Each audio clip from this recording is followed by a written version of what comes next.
Bonjour à toutes et à tous, aujourd'hui on va parler des varices œsophagiennes.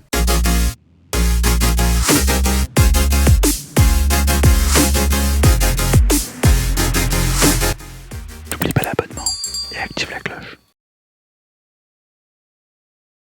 Les varices œsophagiennes, c'est quoi? Eh bien tout simplement, quand votre patient a un foie cirrhotique, un foie très dur, le sang a du mal à passer de la veine porte, traverser le foie et rejoindre la circulation générale, vu que le foie fait obstacle à cette circulation-là, au passage du sang en son sein. Qu'est-ce qui se passe? Le corps, pour se défendre de la résistance imposée par le foie au sang, va créer des voies de dérivation, ce qu'on appelle des voies de dérivation porto-systémiques. Le but, c'est de passer de la veine porte, ne pas traverser le foie et de contourner le foie pour rejoindre la circulation générale. Ces voies de dérivation, elles sont mixtes, elles peuvent être soit intra-abdominales, typiquement les varices œsophagiennes, les voies de dérivation qu'on voit au niveau du île splénique, il y a des fois des grosses collatérales qui se créent à ce niveau-là. Ou alors, à l'examen clinique, on parle très souvent de circulation veineuse collatérale. J'essaie de vous mettre une petite photo juste là. Voilà, ça c'est de la circulation veineuse collatérale. On a l'abdomen de notre patient qui est très tendu et on voit se dessiner dessus des veines. Et donc ces veines-là, c'est des veines de dérivation. Le corps n'arrive plus à laisser passer le sang au travers du foie, et donc il y a des vaisseaux un peu archaïques qui se forment de tous les côtés pour essayer de contourner le foie. Dans la suite de la vidéo, on va voir un œsophage avec des varices œsophagiennes, et on va voir le traitement de ces varices. Comme vous le savez, le traitement peut être mixte, il peut s'agir d'un traitement médicamenteux par des bêta-bloquants non cardiosélectifs, ou alors un traitement endoscopique qui consiste à ligaturer les varices œsophagiennes. Comment se passe la ligature? Le patient est endormi ou pas, ça peut très bien se faire chez un patient qui est éveillé. Il faut bien sûr qu'il tolère bien l'endoscopie digestive, donc le fait de mettre le tuyau jusque dans l'œsophage. Une fois au sein de l'œsophage, on se positionne juste devant une varice et on va l'aspirer dans notre fibroscope. J'arrive plus à parler. Donc on aspire la varice à l'intérieur. Donc la varice va être à l'intérieur du fibroscope. Et là, on va larguer un élastique à la base. Et l'élastique va serrer la varice très fort.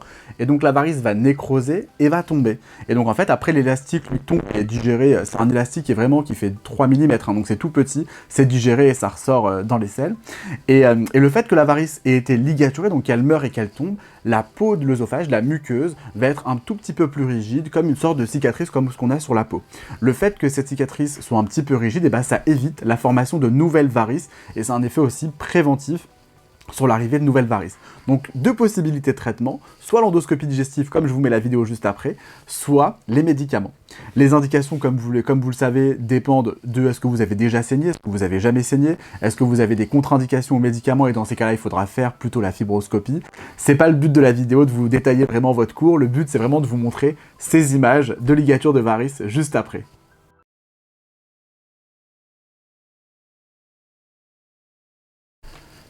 Comme vous le voyez au tout début de cette vidéo, on a notre endoscope qui est introduit à l'intérieur du patient et autour de l'endoscope, on voit des cercles bleus. Ces cercles bleus, sont les élastiques. En fait, dès qu'on va arriver devant une varice, on va l'aspirer avec notre endoscope et les élastiques vont glisser sur l'endoscope et vont attraper la varice qui aura été aspirée. Donc voilà, c'est des cercles bleus. En général, quand on fait une fibroscopie classique standard, il n'y a pas ces cercles bleus autour, il n'y a pas l'anneau transparent que vous voyez, on est directement avec la caméra face à notre muqueuse. Là, on a rajouté un ligateur, c'est un petit accessoire qu'on rajoute au bout de l'endoscope avec des élastiques qui sont déjà pré-montés, pré-montés. Et dès qu'on arrive devant la varice, on l'aspire et on fait glisser les élastiques pour les attraper. C'est ce qui va se passer juste après, regardez bien. Une fois qu'on a repéré la varice, on se positionne juste devant avec l'endoscope et on aspire. La varice monte à l'intérieur de notre petit ligateur et ensuite on lâche l'élastique à sa base pour l'aspirer. C'est exactement ce que vous voyez là, et on va le refaire plusieurs fois sur toutes les varices qui sont importantes dans l'œsophage. Ça fait une sorte de petit champ de petits champignons comme vous le voyez.